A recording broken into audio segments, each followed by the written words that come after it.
Hello, welcome to another episode of the Bearded Mystic podcast, and I'm your host, Rahul N Singh. Thank you for taking out the time today to either watch or listen to this podcast episode. Another one of those spontaneous talks that I wanted to do.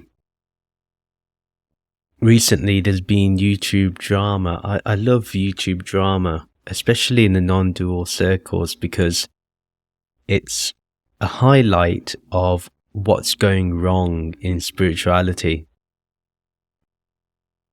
Like, you hear buzzwords and certain words when you're like, okay, when somebody claims they've had a non-dual realization, a non-dual awakening, how do we go back from that? Now, obviously, as we know in Advaita Vedanta, the reality is seen in two ways.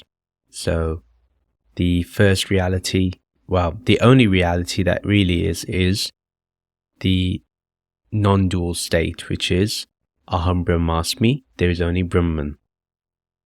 So, that experience that, I am pure consciousness, there is only this pure consciousness, that's the ultimate reality. Then we obviously have this world, which is pretty much a transactional reality, a relative reality. So in that domain, awareness remains. Nothing changes of the I am Brahman state, the Aham Brahmasmi state, the non-dual state does not change at all. It's still there, still very here. And all you have as a result is the relativity of name and form. So for me and you to relate, we kind of need body and mind, and that's how we relate. For me to record this YouTube video or podcast episode, for me to speak in a mic, for you to listen to this, for you to have internet access and all that stuff, a relative reality, a transactional reality is needed. So when somebody has a non-dual realization, they operate on that level that they know there's this, two different, there's obviously three, but I'm only talking about two right now. We operate from those two states of reality. So let me put it this way. So someone in a non-dual realization operates only from the ultimate reality, and the relative reality, this world, is literally like an add-on on a smartphone, like an app on the phone. So it's not the operating system of the phone, but just an app on the phone. So that's the way to look at this world and everything else that goes along with that.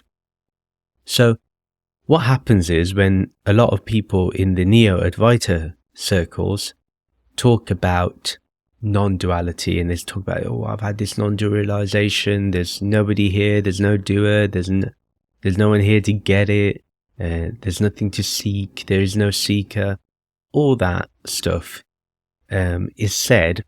And when you do that negation, so to speak, that more or less, I wouldn't call it a self-inquiry, because with the self-inquiry you kind of need to go back to I am pure consciousness or I am formless consciousness.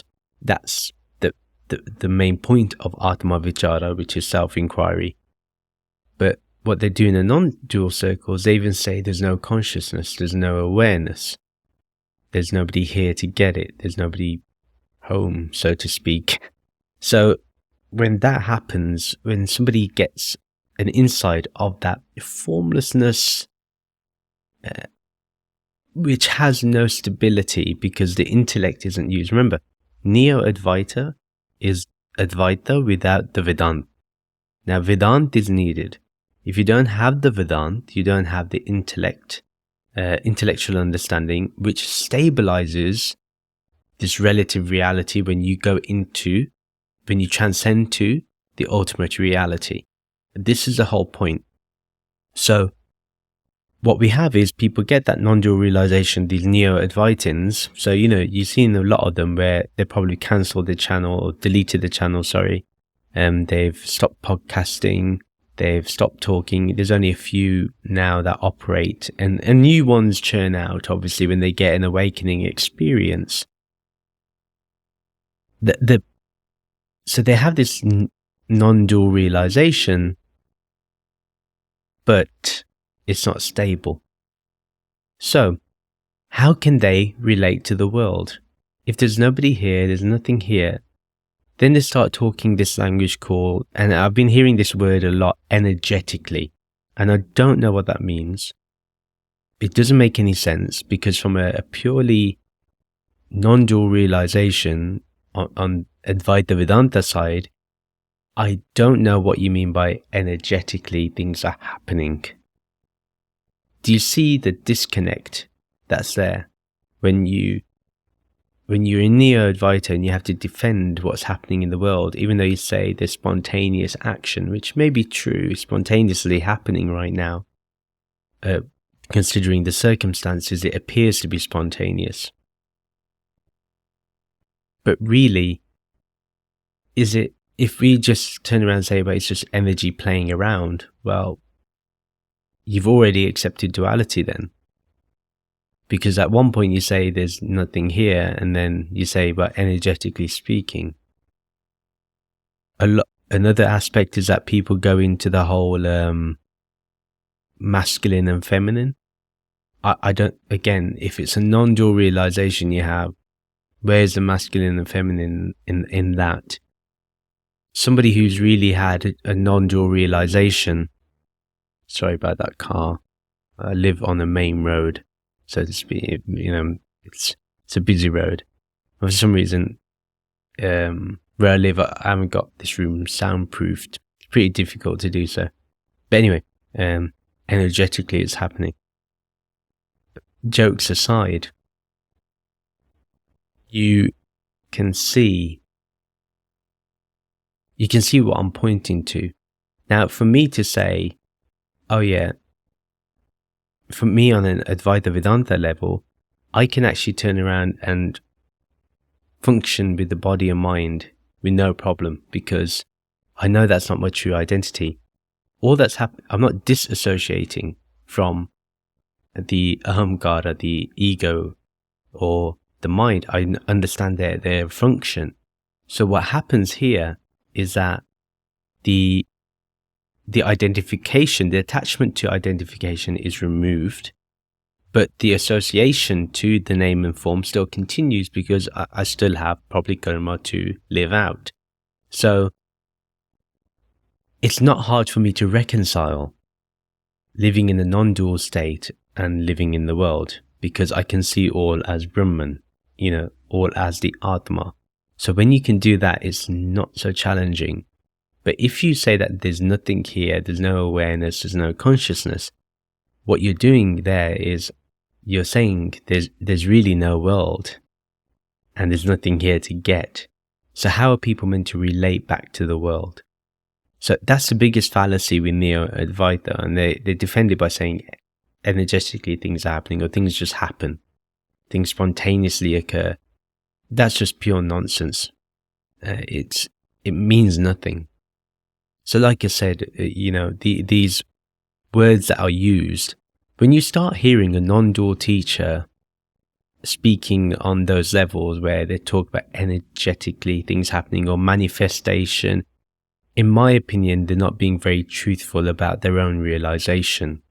They probably had a little glimpse, and I'm being rather liberal with my words here. They've had a glimpse, and they think that is everything. What they've done is they touched the periphery, but they've not gone deep into that non-dual realization. And the whole point is to, when you get when you first become aware of awareness, of that formlessness, you will notice that there's kind of like a merging, but the merging is that there's a dissolution. There's a dissolving that occurs. So dissolving of the egoic attachment, that is dissolved, and what remains is just this formless awareness. And you understand, and and because the intellect has been trained, the intellect has been studying the scriptures, following what the Guru has been saying, has controlled the senses, controlled the mind, the flow of thoughts, done all of that stuff, they then can function in the world without any worry. So really, this is my warning to anyone that has a non-dual teacher in non-duality or in Neo Advaita, that if you start hearing these words like masculine, feminine, Christ consciousness, manifestation, law of attraction, energetically things are happening and all that stuff, I would start questioning, start inquiring into how that relates to the non-dual realization. Because the worst thing that can happen to you is you can think you've had a glimpse, and then you live in the idea of that glimpse going forward. Now, there is a particular person on YouTube who apparently had a non-dual realization, a non-dual awakening, I don't know which one, but they were a pretty okay teacher. I'm trying my best to keep the gender neutral so it's not clear who it is. But that person, like others before that person, have now started saying they're like the second coming of Christ. And this is the natural tendency for people who have a Neo Advaitic realization that's without the foundation of the Vedantic knowledge. So my warning is, if you do not have someone teaching you the Vedantic knowledge as the foundation, you ought to be careful and tread very carefully, because you may get a glimpse, but there'll be nothing to protect you. There'll be no mind, no intellect to protect you. And that is dangerous, because what is revealed is formlessness. And you will have to try and find an identity to live in this world in that formlessness. But you don't know how to. You're not being trained on how to. And that's why following the traditional methods works. I'm not saying there should not be evolution of the methods, but there's certain things that remain true. So that's really my view, what I wanted to share today. And, if you want to discuss more of this, I have my Discord channel. The link to that is in the show notes below. Support this podcast if you can. I appreciate it. It keeps the podcast running. There's costs related to it. And soon enough, there will be a formal course where we'll have a formal kind of community where we go deeper into self-inquiry and we go deeper into this non-dual realization through the traditional methods that are being provided. So I hope that will be probably the end of the year. But, and if you want to buy merch, there's that's all in the show notes below. But I just want to thank you for your support, and I hope to see you again soon. Take care. Namaste.